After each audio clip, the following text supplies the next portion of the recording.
وقت کے بادشاہ کو ایک فقیر درویش یہ خط لکھ رہا ہے کہ بادین عاملے بد دوہرے ور بخشم ملک تو با دیگرے، ورنہ تمہاری حکومت کسی اور کو دے دوں گا میں، اپنے عاملوں کو ظالموں کو تبدیل کر دو ورنہ تمہاری حکومت میں کسی اور کے حوالے کر دوں گا، میرا اختیار اللہ نے مجھے دیا ہے، میں نے اللہ کو راضی کرنے کا فریضہ انجام دے لیا ہے۔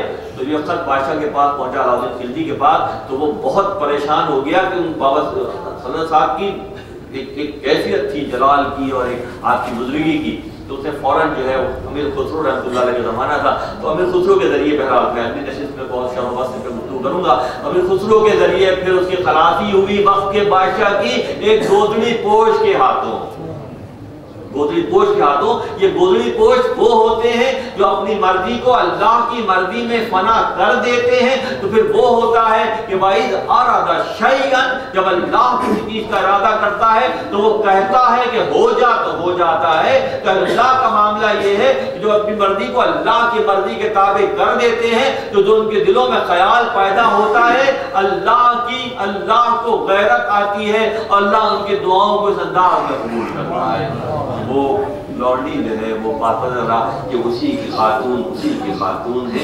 اسی طرح سے آپ کے مقام مرتبے کو سمجھنے کے لیے میں نے گزشتہ نشست میں بھی ریفرنسز دیے تھے، اور آج بھی کہ دادا پیر معین چشتی اجمیر رحمۃ اللہ علیہ کیا فرماتے ہیں، کیا مقام و مرتبہ آپ کے حصے میں آیا کہ دادا پیر فرماتے ہیں کہ ای فرید شمعید کہ خانوادہ درویشہ منور سعادت، کہ اس فرید کی وجہ سے درویشوں کی عزت اللہ دنیا میں بڑھا دے گا۔ اور فرما رہے ہیں عام آدمی کہے، کوئی مرید کہے تو بات سمجھ نہیں آتی ہے، بات یہ ہے کہ وہ خود جو اجمیر کے بادشاہ ہیں، والی ہند ہے، وہ فرماتے ہیں کہ فرید کی وجہ سے درویشوں کی عزت جو ہے وہ دنیا میں بڑھ جائے گی، ان کی جلائی ہوئی شمع سے ماحول جو ہے روشن ہو جائے گا۔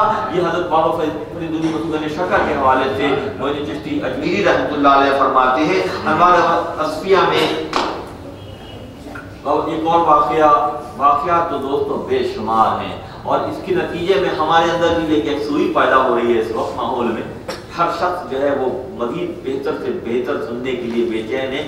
یہ ایک منزل ہے، یہ بھی ایک منزل ہے، یہ اللہ کا انعام ہے کہ ہم پوری توجہ و یکسوئی سے ان کیفیات کو سن رہے ہیں جو ہمارے دلوں پر اثر کرنے کا سبب بن رہی ہے۔ بابا صاحب جنگل سے گزر رہے تھے، بہت اچانک بہت تیز بارش ہو گئی، آپ گدھے پر سوار تھے، تو بارش کی شدت اتنی زیادہ تھی کہ کوئی پناہ گاہ ڈھونڈنے لگے اپنے لیے، اپنے گدھے کے لیے، تو قریب ہی کماروں کی آبادی تھی جو مٹی سے مٹکے بناتے ہیں، مٹی سے ظروف بناتے ہیں، مٹی سے برتن بناتے ہیں، کمار کہلاتے ہیں۔ تو بابا صاحب جب اس آبادی کے قریب گئے تو ایک دروازے پہ بابا صاحب پہنچ گئے، اور بابا صاحب نے فرمایا کہ بارش بہت زیادہ ہے، مجھے اندر رہنے کے لیے کوئی تھوڑی دیر کے لیے جگہ مجھے چاہیے ہوگی۔ تو کماروں نے کہا کہ ہم پہلے بہت پریشان ہیں، 3 دن سے ہماری یہ خاتون جو ہے وضع حمل کی کیفیت میں ہے، ولادت نہیں ہو رہی ہے، اور بہت زندگی اور موت کا مرحلہ ہے۔ دیکھیں کوئی کام بے سبب نہیں ہوتا ہے، ان کا وہاں پہنچنا بھی اللہ کی مصلحتوں میں سے بدلیت ہے۔ ہمارا زاویہ نگاہ یہ ہے، اہل طریقت کا زاویہ یہ ہے کہ اللہ کی مصلحت ہے کہ اللہ جب مخلوق پر نوازش کرنا چاہتا ہے تو اپنے دوستوں کو منتخب کرتا ہے۔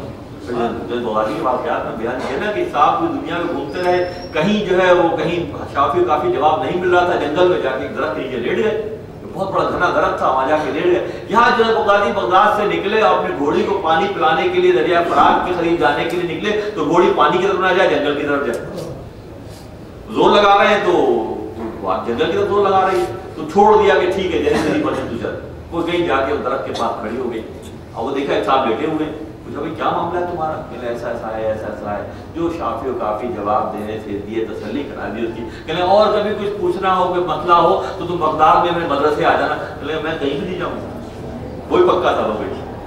کہنے ابھی آپ آئے ہیں کہ میں آیا ہوں آپ کے پاس، میری ہڑک میری ہمت اتنی بڑھ گئی کہ اللہ نے سید الطائفہ جو بغدادی رحمت اللہ علیہ کو اس بندے کے پاس بھیج دیا کہ جاؤ وہ پیاسا ہے اس کو پانی پلاؤ۔ اسی لیے مولانا روم فرماتے ہیں کہ پانی مت تلاش کرو، اپنی پیاس کو بڑھاؤ، پانی تمہیں ڈھونڈتا ڈھونڈتا خود ہی آ جائے گا.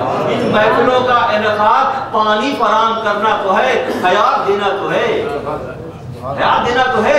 اس نے کہا کہ میں آپ کے پاس آیا ہوں کہ آپ میرے پاس آئے. آیا تو میں تمہارے پاس. کہنے لگا آئندہ بھی کچھ ہوگی اگر مجھے تو میرا رب بڑا کارساز ہے, وہ کسی نہ کسی کو کان پکڑ کے میرے پاس بھیج دے گا کہ جاؤ اس کا مسئلہ حل کرو. درخت اور پہاڑ کہیں نہیں جاتے ہیں, وہ اپنی جگہ پہ استادہ رہتے ہیں. اللہ بادلوں کو ان کے پاس بھیجتا ہے کہ جاؤ ان پر برسو اور ان کے اندر روزگی پیدا کرو. وہ مصلحتاً اللہ کے دوستوں کی مصلحت ہے کہ بابا صاحب اس کماروں کے دروازے پہ پہنچے, اور جب پہنچے تو انہوں نے کہا کہ مجھے جگہ چاہیے. جگہ تو ہے, ہم بڑے مشکل میں ہیں, کہ ایسا کیجئے پھر آپ آ جائیے. میں کبھی بھی نہیں آؤں گا اکیلا, میرا گدھا بھی میرے ساتھ آئے گا. یہ اٹکیلیاں ہیں, یہ خاص انداز ہے. یہ اللہ کے دوست اس مقام و مرتبے پہ ہوتے ہیں جو اوپر سے سارا منظرنامہ دیکھ رہے ہوتے ہیں. میں تو نہیں آؤں گا, میرا گدھا بھی آئے گا, پھر میں گھر میں آؤں گا. ہم بڑی مشکل میں ہیں بابا, یہ ہم لوگ تکلیف میں ہیں, ہمارے گھر میں رونا واویلا بچا ہوا ہے. دیکھ لو, سوچ لو, میں اکیلا نہیں آؤں گا, آئے گا میرا گدھا بھی آئے گا. اچھا بھی گدھے کو بھی لے آئے. گدھے کی جب لائے تو وہاں ٹھیکری پڑی ہوئی تھی, ٹوٹا ہوا میں مٹکا پڑا ہوا تھا. بابا صاحب نے مٹکا اٹھایا اور وہیں کوئلہ پڑا تھا, کوئلے پہ ایک فارسی میں ایک شعر لکھا اور لکھ کر اس کو کہا کہ جا کر اس کے پیٹ پہ رکھ دو, ابھی تمہارا مرحلہ طے ہو جائے گا. فارسی کا یہ شعر جو بابا صاحب نے لکھا تھا